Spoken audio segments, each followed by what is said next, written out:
আসসালামু আলাইকুম সুপ্রিয় দর্শক, বিকেলে সহজ নাস্তার জন্য আলু আর ময়দা দিয়ে তৈরি করে নেব অনেক বেশি মজাদার আর অনেক বেশি ক্রিস্পি পটেটো রোল সমুচা। ঘরে থাকা অল্প কিছু উপকরণ দিয়েই ঝটপট তৈরি করে নিতে পারেন পটেটো রোল সমুচা। এই সমুচাগুলো কিন্তু তৈরি করা অনেক সহজ। বিকেলে চায়ের সাথে এই মুচমুচে সমুচাগুলো খেতে কিন্তু দারুণ লাগে। আশা করছি আমার আজকের রেসিপিটি আপনাদের ভালো লাগবে। ভালো লাগলে অবশ্যই লাইক, কমেন্ট ও বেশি বেশি শেয়ার করার অনুরোধ রইল। তো আর কথা না বাড়িয়ে চলুন মূল রেসিপিতে চলে যাই। সমুচা তৈরি করার জন্য আমি একটি মিক্সিং বোলে নিয়ে নিচ্ছি 1 কাপ ময়দা, এখানে কিন্তু চাইলে আটাও নিতে পারেন। দিয়ে দিয়েছি স্বাদ মতো লবণ, দিয়ে দিচ্ছি 1 টেবিল চামচ সয়াবিন তেল। এখন আমি সবগুলো উপকরণ হাত দিয়ে খুব ভালোভাবে মিশিয়ে নিচ্ছি।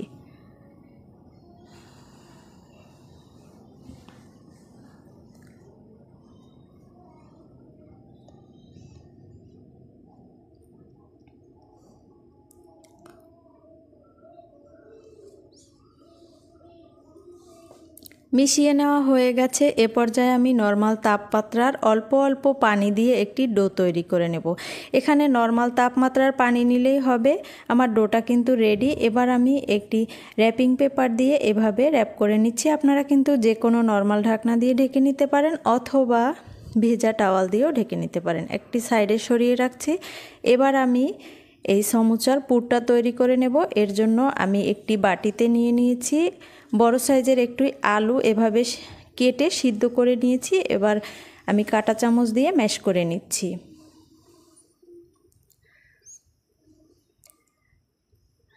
খুব ভালোভাবে ম্যাশ করে নিতে হবে। ম্যাশ করা হয়ে গেছে। এ পর্যায়ে এর মাঝে দিয়ে দিয়েছি একটা পেঁয়াজ কুচি, আমি এভাবে ছোট করে কেটেছি। দিয়ে দিচ্ছি হাফ চা চামচ লাল মরিচের গুঁড়া, হাফ চা চামচ চিলি ফ্লেক্স, 1 চা চামচ চাট মশলা, স্বাদ মতো লবণ, 2 টেবিল চামচ দিয়ে দিচ্ছি কর্নফ্লাওয়ার, দিয়ে দিচ্ছি ধনেপাতা কুচি।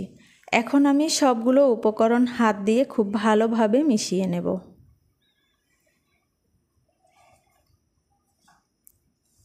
সবগুলো উপকরণ কিন্তু খুব ভালোভাবে মেশানো হয়ে গেছে আর আমার পুরটা কিন্তু রেডি। এবার আমি যে ডোটা রেস্টে রেখেছিলাম, দেখুন ডোটা কিন্তু অনেক বেশি সফট হয়ে গেছে। এখন আমি কিছু সময় মথে নিচ্ছি।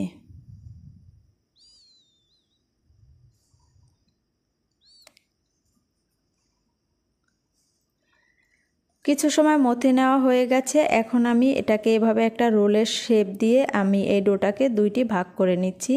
আমি একটা টুকরো একটা সাইডে রেখে দিয়েছি, একটা সাইডে রেখে একটা ঢাকনা দিয়ে ঢেকে দিয়েছি। আর আমি বাকি একটি লেচি এভাবে বেলে নিচ্ছি। সামান্য ময়দা ছিটিয়ে আমি বেলে নিচ্ছি। এই রুটিটা কিন্তু খুব বেশি মোটাও হবে না আর একেবারে পাতলা রুটিও হবে না। রুটিটা কিন্তু বেলে নেওয়া হয়ে গেছে। এ পর্যায়ে আমি এর মাঝে দিয়ে দেব রেডি করে রাখা আলুর পুরটা। আমি অর্ধেকটা পুর নিয়েছি।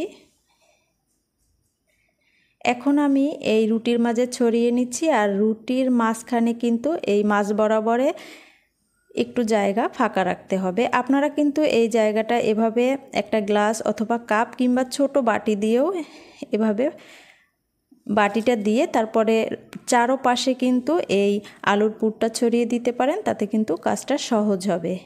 এখন আমি রুটিটাকে কেটে নিচ্ছি। আমি কিন্তু খুব ভালোভাবে দিয়ে দিয়েছি, আপনারা কিন্তু দেখে বুঝতে পারছেন। রুটিটাকে আমি কিভাবে কেটে নিচ্ছি।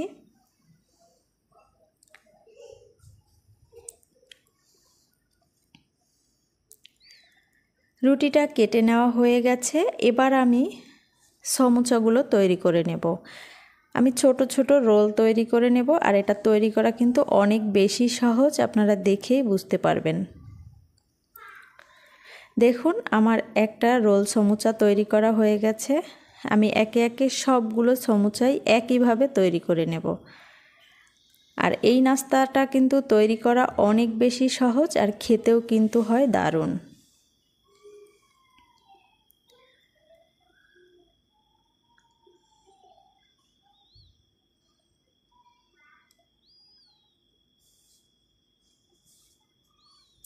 সবগুলো সমোসা তৈরি করা হয়ে গেছে, এবার ভেজে নেব। এর জন্য চুলায় আগেই একটি প্যানে আমি তেল দিয়ে নিয়েছি। তেলটা হালকা গরম করে আমি একে একে সবগুলো সমোসা দিয়ে দিচ্ছি। আর তেলটা কিন্তু হালকা গরম করে নিয়েছি। যদি বেশি গরম তেলের ভিতরে দেন তবে কিন্তু রোলগুলো উপরে কালার চলে আসবে আর ভিতরটা কিন্তু নরম থাকবে, একদমই ক্রিস্পি হবে না। আমি কিন্তু উল্টিয়ে পাল্টিয়ে ভেজে নিচ্ছি। যখন একটা সাইড একটু হয়ে এসেছে ঠিক ওই পর্যায়ে আমি একটি কাঠির সাহায্যে উল্টিয়ে নিচ্ছি।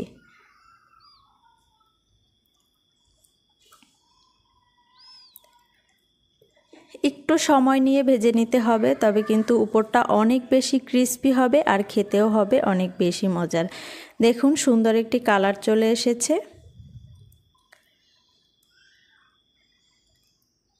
আর চুলার আঁচ কিন্তু আমি মিডিয়াম লোতে রেখে এই পটেটো রোল সমুচাগুলো ভেজে নিয়েছি। এখন আমি এগুলো চুলা থেকে নামিয়ে নিচ্ছি। সুন্দর একটি কালার চলে এসেছে। সবগুলো রোল আমি নামিয়ে নিচ্ছি।